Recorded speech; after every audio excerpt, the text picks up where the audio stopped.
This video is to explain how to complete the forms to ask a court to change child support through the expedited process in Minnesota. The expedited process is used if the county child support office is involved in the case. Even if you are filing in the district court and not the expedited process, you may still find this video helpful. This video is separated into 6 chapters. The chapters are an introduction and overview, a motion to modify child support, affidavit in support of motion to modify child support, service and affidavit of service, finishing steps, and the court waiver forms if needed. This video will help you fill out the forms and learn the process for asking a court to change a child support order. This video will show you how to fill out the forms correctly, how to get a hearing date, tips and instructions on proper service, and how to file your forms with the court when completed. Please remember that Self-Help Center staff, local court staff, and child support officers cannot give you legal advice about your case. If you need legal advice, please visit the Minnesota Judicial Branch website at www.mncourts.gov/findalawyer to find legal advice resources, including free legal advice clinics.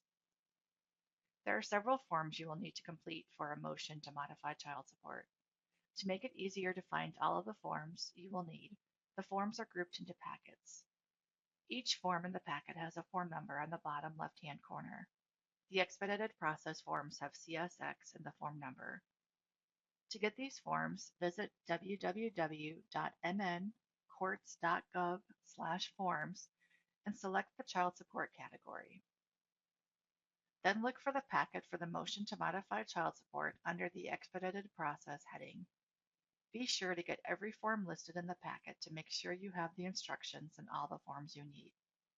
The forms you need for a motion to modify child support are instructions, motion to modify child support, affidavit in support of motion to modify child support, the affidavit of service, instructions for restricted identifiers and cover sheet for non-public documents, the confidential information form, and a cover sheet for non-public documents. Bottom left-hand corner of each form, there is a form number. Look at the form numbers to be sure you have the correct forms. You may also need the request for county to serve papers packet and the fee waiver packet, depending on your situation. The request for county to serve papers packet is used if you do not know the other party's address, have no way of finding it, and want to ask the county child support office to serve the other party. We will talk about this more in Chapter 4. The fee waiver packet is used to ask the court to waive all or part of the filing fee. We will talk about these forms more in Chapter 6. To fill out the forms, there is other information you will need. First, you will need information from your current child support order. If you do not have a copy of your current order, it would be helpful to get a copy from court administration in the county where the case is located. The order may be from a child support, custody, paternity, or divorce case. You will also need copies of financial documents that show your current income. This could be pay stubs, tax returns, W-2, or 1099 forms, or statements from unemployment.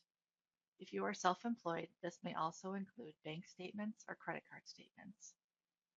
You will also need the name and date of birth for any minor child that you are legally and financially responsible for. This includes any children that are part of your current child support case and any other children you may have. Finally, you will need information about court orders for other child support or spousal maintenance obligations you have. You can fill out your forms by hand on paper or electronically by using fillable smart forms. For more information about fillable smart forms, visit the Court Forms Help topic. Be sure to read through the frequently asked questions on how to set up your browser settings to open the forms. Links are on the Court Forms page. This is the end of Chapter 1. Click on Chapter 2 to learn how to fill out the motion to modify child support form.